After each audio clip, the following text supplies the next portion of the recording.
നടിയെ ആക്രമിച്ച കേസ് വിധി പറഞ്ഞു കഴിഞ്ഞിരിക്കുകയാണ്.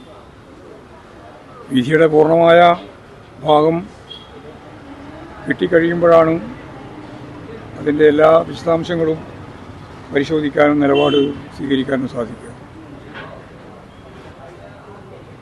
ഒരു വലിയ വിഭാഗത്തെ കുറ്റക്കാരാണ് എന്ന് കോടതി കണ്ടെത്തിയിരിക്കുകയാണ്.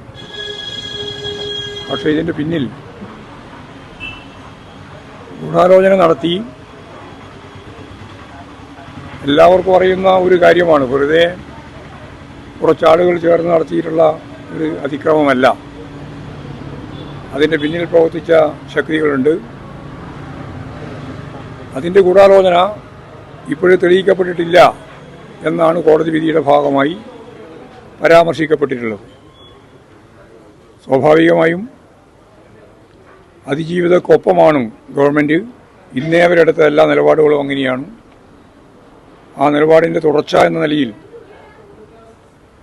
സ്വാഭാവികമായും അടുത്ത സ്റ്റേജിലേക്ക്, അടുത്ത കോടതിയിലേക്ക് പോകേണ്ടി വരും. അങ്ങനെ അതിജീവിതയ്ക്കൊപ്പം തന്നെ നിൽക്കും.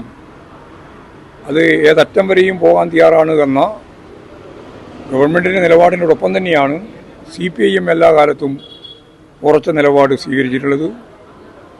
ഈ കേസിൻ്റെ വിധി വന്ന പശ്ചാത്തലത്തിൽ ഭാഗികമായിട്ട് പ്രതികൾ ശിക്ഷിക്കപ്പെട്ടു. പക്ഷേ ഇതിൻ്റെ ഉത്തരവാദികൾ ആരാണിതിൻ്റെ ഗുണഭോക്താവ് എന്ന കാര്യം തെളിയിക്കപ്പെട്ടില്ല എന്നാണ് പറയുന്നത്. പ്രോസിക്യൂഷൻ തീർച്ചയായും അപ്പീൽ പോകുമെന്ന കാര്യത്തിൽ എനിക്ക് യാതൊരു സംശയമില്ല. ഗവൺമെൻറ് ആ നിലപാട് തന്നെ സ്വീകരിക്കും.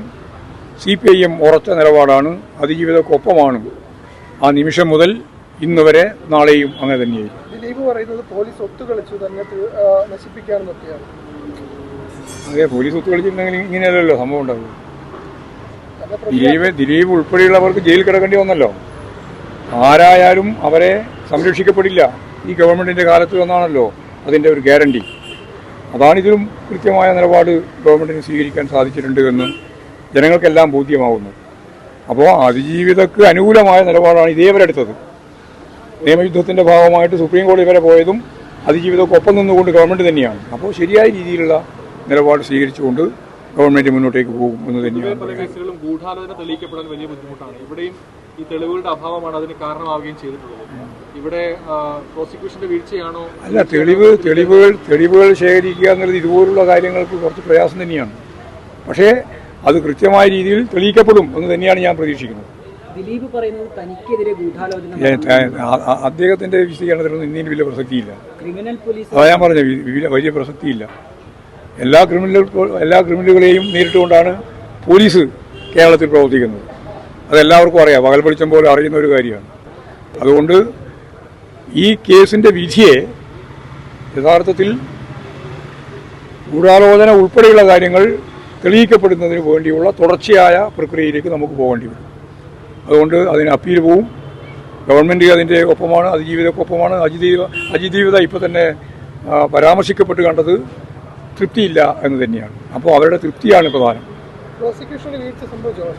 അതൊക്കെ പരിശോധിക്കപ്പെടേണ്ടതാണ്. അത് ഞാൻ ഇപ്പം ആകെ വിശദീകരിച്ച് പറയാൻ സാധിക്കുന്നില്ല. നോക്കാം. ഞാൻ പറഞ്ഞല്ലോ, അതിജീവിത തൃപ്തിയല്ല. സ്വാഭാവികമായിട്ട് ഇതിൻ്റെ പിന്നിൽ നടന്നിട്ടുള്ള കാര്യം എന്താണ് എന്നുള്ളത് കണ്ടെത്തി തന്നെ വേണം. അത് കണ്ടെത്തിയിട്ടില്ല.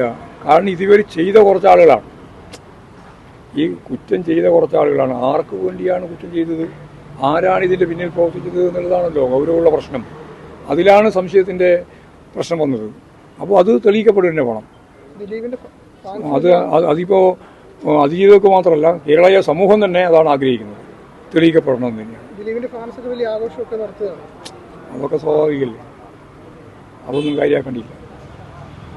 ഞാൻ ഉറച്ചു വിശ്വസിക്കുന്നുണ്ട്, ആരാണോ കുറ്റവാളികൾ അവർ ശിക്ഷിക്കപ്പെടും എന്ന്. അത് ഇപ്പോഴും വിശ്വസിക്കാൻ നമ്മുടെ മുമ്പിൽ സമയമുണ്ട്. അതാണ് നല്ലൊരു വിധി പ്രതീക്ഷിക്കുന്നത്.